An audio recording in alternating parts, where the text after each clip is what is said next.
Bonjour tout le monde. Bienvenue à l'émission Un peu, beaucoup, passionnément.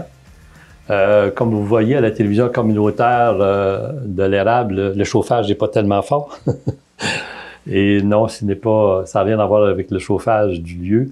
C'est plutôt parce que on s'entretient avec une dame passionnée qui s'appelle Caroline Normando, qui va nous parler particulièrement de tricot. Tout ça pour dire que ce qu'elle fait, c'est entre autres des chapeaux ou des tucs. Donc, voici Caroline Normando. Bonjour, Caroline. Bonjour. Bienvenue à cette émission.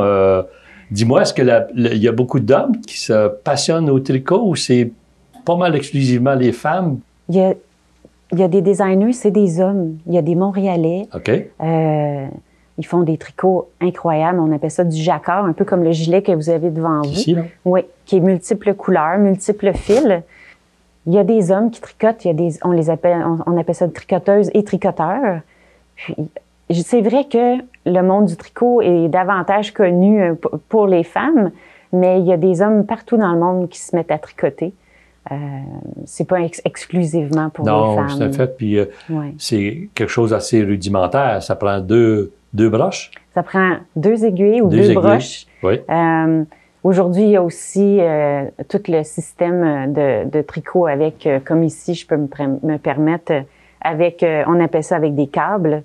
Puis, il y a aussi un système interchangeable, donc on peut dévisser les aiguilles et changer la grosseur des aiguilles. Oui. Dépendamment du patron ou de... La grosseur du fil. OK, d'accord. Oui. C'est devenu plus passionnant depuis un certain temps? Ma mère a déjà essayé de me le montrer, le tricot. Je me souviens, j'ai encore les broches sont rouges, puis je ne sais pas pourquoi, mais parfois, avec nos propres parents, on a moins de patience. L'ouverture est différente. L'ouverture est différente. Puis finalement, c'est durant... j'ai habité 3 ans aux Émirats arabes unis. Et puis, je me suis retrouvée éventuellement... j'avais terminé mon contrat, mais je suis restée plus longtemps là-bas. Et ça a donné... C'était le temps des fêtes. Là-bas, il y avait des sapins, tout était décoré. Il y avait un kiosque avec une dame et du tricot. Je me suis approchée, puis là, je me suis souvenue de ma grand-mère, de ma mère qui tricotait. J'ai fait un lien, là. J'ai fait un lien, puis j'ai décidé d'embarquer avec ces dames-là. Ah, c'est le fun. Groupe, il débutait à ce moment-là, c'était en 2009. C'est de l'apprentissage pour toi en même temps, là? Oui.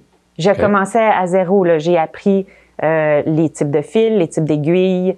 J'ai commencé avec un projet vraiment rudimentaire, un carré. Et puis après, j'en rêvais... Puis le groupe commençait, c'est ça que je disais pour reprendre ma phrase, puis ça s'appelle les Amiras, les princesses. Ah oui? Et puis le groupe existe encore, puis je suis encore en lien avec ces personnes-là. C'est un groupe qui change beaucoup parce que c'est composé d'expatriés qu'on appelle. OK. Il y a des gens qui habitent là-bas à temps plein, puis il y en a d'autres qui arrivent et repartent pour des contrats de travail. Puis ça a parti de là, en janvier 2009, et ça l'a jamais arrêté. Tantôt, tu m'as montré un début de mitaine, si je ne m'abuse. Mitaine, oui, celle-là ici. Et là, à la base, ou des bas, tu as du mérino, tu as toutes sortes de laine, mais tu ajoutes du nylon. En fait, la laine, la manière qu'elle est filée en industrie, elle est filée incluant le nylon, un pourcentage de nylon. Comme celui-là, si je me souviens bien, c'est 25 % de nylon. Puis ça l'aide à la durabilité du fil. OK. Puis, en général, quand on fait des chaussettes, on aime avoir du nylon, mais on peut les tricoter aussi sans nylon, puis avec de la soie à l'intérieur. OK. Comment ça se passe à tous les jours? C'est Caroline qui décide ou alors c'est quelqu'un qui te fait une demande particulière? J'ai un peu des deux, mais je dirais 90 % du temps, ça vient de moi. C'est-à-dire que je peux marcher, je peux aller chercher simplement les enfants à l'école, je vais voir un grillage, un garde-corps, puis il y a un dessin dedans, puis je suis inspirée. D'habitude, c'est plus le design, comment les... OK, d'accord. Oui, la texture, la forme. Et là, je peux transposer ça dans mon cahier. Je travaille beaucoup avec des cahiers quadrillés. Et là, je vais le transposer en dessin, en texture, soit en texture comme un chapeau que vous aviez dans les mains, ou un modèle jacquard comme le gilet, c'est-à-dire avec un dessin. Une personne comme toi qui est passionnée est d'abord et avant tout une créatrice. C'est tellement varié dans le monde du tricot. Moi, je trouve ça... Ce qui est passionnant, c'est, en premier lieu, je dis tout le temps à tout le monde, aimer ce que vous faites pour le plaisir. Une bonne base. Mais pour le tricot, c'est d'aimer la texture du fil avec lequel on va tricoter notre projet. Ça, c'est un must. Okay. La texture du fil, c'est-à-dire, si vous adorez, si vos mains préfèrent la douceur du mohair ou si vos mains sont à l'aise à tricoter avec de l'acrylique ou peu importe, allez-y. Parce que c'est comme ça qu'on va arriver qu'on va tricoter du point A au point B, dans le sens qu'on va terminer un projet. Puis, il y a des gens qui vont créer, effectivement. Moi, j'ai tout ça dans ma tête, j'ai besoin de le sortir. Donc, je le mets sur papier, puis éventuellement, je le transforme en maille. C'est ça que je fais. Je comprends. Oui. Okay. Puis, il y a des gens que je rencontre, eux vont prendre le patron et vont le tricoter. Ils vont prendre un fil, ils vont choisir leur couleur, ils vont le tricoter. Ça va être leur transformation. C'est pas tout le monde qui vont transformer à partir du point zéro, de faire un design puis de l'amener à termination, à complétion. Puis c'est correct. Ce qui est le fun, c'est d'avoir différentes passions au niveau du monde du tricot puis d'amener ça ensemble. Ouais. Est-ce que ça t'est arrivé souvent dans les voyages que tu as fait où tu pouvais aller chercher des produits que tu as pu rapporter ici? J'adore votre question. Chaque voyage que je fais, je le fais pour un plaisir personnel en premier, pour aller voir la nature, l'architecture de la nature. Mais chaque fois, avant de partir, je regarde s'il y a du tricot en quelque part. Et à chaque voyage, ou même simplement attendre chez le dentiste ou attendre en file d'attente pour prendre l'avion ou prendre le train, je tricote debout, je tricote assis. J'ai toujours un tricot entre les mains. As-tu besoin de voir tout le temps ce que tu tricotes? Je vous dirais, quand c'est un tricot en rond ou en aller-retour, parce qu'il y a différentes méthodes de tricot, et puis c'est des mailles simples que j'appelle, tricoter à l'endroit, tricoter à l'envers. Là, je vais le faire en regardant ailleurs. Je vais souvent lever les yeux, je vais vous regarder. C'est le même mouvement, si je peux me permettre. D'accord, je comprends. La répétition s'installe. Mais quand que je tricote quelque chose qui est un peu plus complexe, comme le jacquard ici avec les fleurs, je vais regarder mon tricot, je vais être concentrée sur mon tricot. Et la plupart du temps, c'est soit dans un endroit que j'ai pas besoin de regarder un écran, je suis concentrée, je suis en attente en quelque part, ou j'écoute de la musique. OK. Oui. Pour toi, là, c'est un repos mental, mais tu es vraiment isolé quand tu fais ça, vraiment à ton goût, à toi, là? J'ai plusieurs façons. OK. Je peux tricoter dehors, puis les enfants vont jouer au ballon autour de moi. La seule règle, c'est le ballon là-bas. Non, mais sans farce. Je vais m'asseoir à l'extérieur. Les gens peuvent être autour de moi sans souci. Sans problème. Sans problème. Des fois, on fait des farces entre tricoteuses ou tricoteurs dans le sens que si on se met à compter nos mailles, on se dit souvent, on va se mettre un post-it sur le front, dire « je suis en train de compter ». Mais en général, je vais être dans mon atelier. OK. Avec la musique. Est-ce que tes créations, tu les fais sur un dessin ou sont dans ta tête seulement? Tout est dans ma tête et je les transpose sur papier. OK.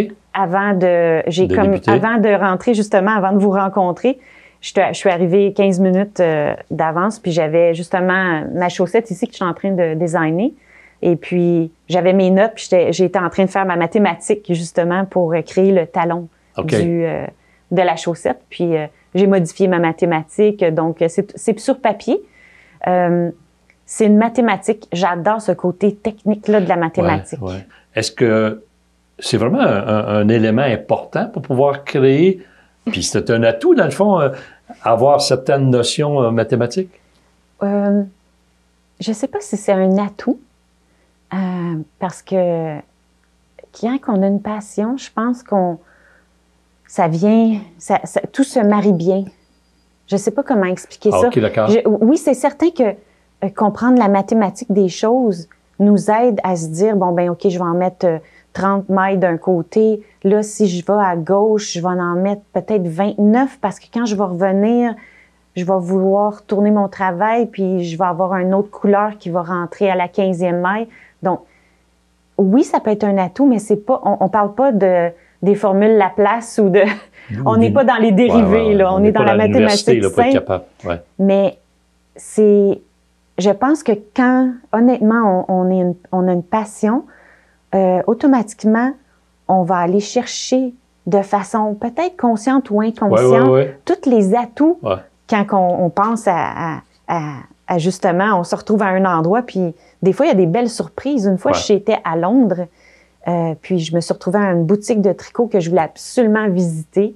Et quand je suis rentrée dans la boutique, je suis arrivée nez à nez avec une designer que je venais juste de terminer un tricot, puis je portais le tricot. Donc, ça a été un peu plaisir de la rencontrer. C'était une magie qui s'est installée, là, j'imagine. Oui, il n'y a pas d'adon, comme on dit. Oui, c'est un fait. Mais il y a des gens qui nous écoutent, là, puis qui seraient peut-être intéressés à tes produits. Comment ça se passe? Tu as une page Facebook? J'expose, pour l'instant, je vends mes chapeaux. Ils sont uniques. Comme celui que vous avez dans les mains. J'en ferai pas. Je vais faire la même chose, le même modèle, mais pas dans les mêmes couleurs. Donc, chaque chapeau est unique au niveau de la couleur. Et je suis venue à l'idée de ça pour partager en partie ma passion, puis aussi ma grand-mère.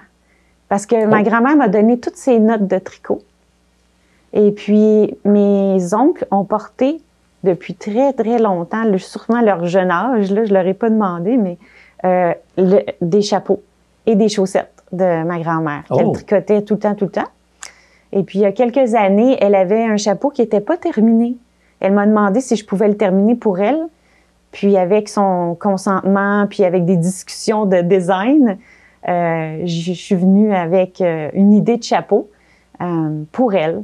Puis maintenant, ce chapeau-là, c'est devenu un modèle que je vends parce que je vends aussi des patrons de tricot pour des tricoteurs. Okay. Est-ce que tu participes à des événements, des expositions? Pour l'instant, je planifie pas participer à aucun événement. J'aimerais ça, étant donné que ça fait à peu près 2-3 ans que je suis dans la région. J'apprends à connaître un peu plus qu'est-ce qui se passe dans la région. J'essaie de... Je suis pas quelqu'un, normalement, qui s'expose beaucoup au public. C'est une belle expérience avec vous aujourd'hui. Mais il y a la boutique Les Mains Filées à Victoriaville. Elle vend des articles de tricot, c'est-à-dire pour tricoter, du fil, des accessoires, etc. Puis, j'ai donné des cours aussi. La propriétaire, Janie. J'ai donné des cours de tricot, des ateliers. J'adore ça, transmettre... aux autres, la passion. Donc, pour l'instant, je vends mes chapeaux uniques sur ma page, Etsy. Oui, j'ai entendu tantôt. J'ai commencé, je fais partie d'Etsy depuis, je pense, 2009. Mais la boutique, ma page que j'ai ouverte pour ma boutique, c'est janvier ou février cette année. Oui, puis qu'est-ce que ça t'a apporté? J'ai vendu mon premier chapeau sur Etsy cette semaine. J'étais très contente. Ça prend un certain temps avant d'être un chapeau fait à la main. En fait, elle est venue me voir. C'est une personne qui habite la région. Ah, OK, d'accord. Et elle est venue me voir et c'était pour un autre comment je pourrais dire, pour un autre produit, c'est-à-dire où je travaille présentement. Et puis, quand elle a su que je tricotais des chapeaux uniques, elle a manifesté un intérêt. Elle est allée voir, puis elle est revenue me voir, puis j'ai apporté ceux qu'elle voulait voir en vrai, qu'elle voulait toucher. Et puis, elle est partie avec un des chapeaux, elle est tombée tout de suite comment je pourrais dire, pas en amour, parce qu'on tombe pas en amour avec un tricot, mais elle a eu comme un spark, une étincelle, un intérêt pour celui-là. Puis, ce que je suis contente, c'est que c'est quelqu'un de la région qui veut encourager les gens de la région. Est-ce que tu as déjà pensé de pouvoir propager le tricot à l'intérieur d'une clientèle qu'on va parler des jeunes? J'ai tellement d'idées dans la tête, Yvon. C'est le temps qui manque. Et j'ai pensé donner des ateliers dans les écoles, approcher les enfants, surtout les ados. Parce que j'aime leur énergie. C'est pas toujours facile en tant qu'adulte. J'ai moi-même à la maison 2 ados, mais c'est pas facile en tant qu'adulte, des fois, de se rappeler quand on était adolescent, dans quel état on était. Oui. J'essaie d'y repenser tout d'un coup là, en vous parlant, puis je me dis, on était bouillant d'énergie, on avait des idées, on veut tout essayer ou on veut rien essayer. On est curieux à la base. Oui, c'est ça. Puis je me dis, il me semble que ça pourrait être intéressant. En tout cas, je lance l'idée comme ça. Un parent avec un ado, puis là, on tricote quelques heures ensemble, puis pour essayer, juste pour le plaisir d'essayer. Puis ça peut être grand-maman qui vient avec l'ado, parce que moi, j'ai souvent donner des cours à des grands-mamans, entre autres, parce que c'est souvent des gens qui ont plus de temps, de jour surtout. Et puis, ils parlent des fois de leurs petits-enfants qui essayent le tricot. Donc, oui, ça peut être un beau mélange d'amener la communauté, les parents, les grands-parents avec les enfants, puis d'essayer quelque chose de nouveau. C'est pour se dire que peut-être que les gens qui nous écoutent seraient intéressés à ce que tu puisses t'impliquer. Là, mais... Moi, j'adorerais m'impliquer dans la communauté, dans la région, parce que le tricot, on parlait tout à l'heure au niveau de la santé mentale, je pense. On a effleuré le sujet. Là. Toute activité qui amène un calme, veut pas, c'est bon pour bon pour les gens, des fois. Ça nous amène dans une bulle, le tricot, un peu comme la lecture. On se concentre sur une tâche, puis là, devant nous, moi, ce qui me passionne, c'est le calme, mais aussi c'est de voir, je prends ça, puis quand je tricote, je vois le fil qui se transforme. Parce que quand on voit la couleur sur la balle comme ça, c'est une chose. Mais quand c'est transformé en maille, il y a des ombrages qui apparaissent un peu comme une peinture. Et puis, moi, je me retrouve à être, je veux pas dire que je suis en transe quand même, là, mais je me retrouve dans une bulle, puis ça fait tellement du bien de faire quelque chose. On crée, on va porter l'objet fini, on choisit nos couleurs, on le met vraiment à notre image. C'est ça qui est intéressant. Donc, il peut y avoir quelqu'un d'autre qui tricote le même gilet que moi, mais il peut être tout dans les couleurs de gris, de noir, puis l'autre personne, ça va être dans les couleurs de rose. C'est ça que j'aime, ça nous définit, en fait. Je comprends. Un peu comme une peinture. Tu m'as parlé un peu tantôt aussi, en termes d'exposeurs, d'Instagram, Dropbox et Facebook. Mon Dropbox, ça, c'est pour partager des documents avec les gens. Mais Instagram, ça, c'est actif. J'ai 2 Instagram, en fait. J'ai mon Instagram où je partage justement tous mes produits avec la communauté, puis avec le monde entier. En fait, j'adore ça. C'est ce qui nous connecte. Et puis, l'autre Instagram, c'est pour... Comment je pourrais dire? On vient que quand on tricote ou quand on a une passion comme la couture ou l'ébénisterie, peu importe, on accumule beaucoup de choses. On a beaucoup de matériel. Et puis là, je me suis retrouvée avec beaucoup de matériel de tricot. Et j'ai passé de ma vie là, pour tricoter tout ça. Donc, j'ai décidé on appelle ça de faire du de-stash en anglais, donc de me débarrasser de vendre mon inventaire. Donc, j'ai un Instagram qui montre tout ce que je suis prête à vendre. Puis que les gens puissent aller. Exactement. Là, c'est livré par la poste ou les gens vont sur place? Tu demeures à Victoriaville? Ça peut être en personne si c'est dans la région ou je l'envoie par la poste. Oui, si on est à l'extérieur. Oui. Puis, excusez-moi, Yvon. L'autre question, c'était pour Facebook. Facebook est actif. Lui, est actif. C'est ce que tu disais tantôt. Au début, je n'étais pas trop fervente Facebook, mais j'ai pris des cours, puis j'apprends à savoir comment tout fonctionne. Puis, le temps nous passe sur les doigts. Si les gens veulent aller sur la page Facebook, c'est Atelier Fleur d'eau? Oui, Atelier Fleur d'eau, oui. Merci. C'était Caroline Normando, la passionnée du tricot. Comme vous voyez, il y a beaucoup d'exemples, mais toujours, des fois, à partir de l'imagination. Donc, merci d'avoir participé à l'émission un peu, beaucoup passionnément.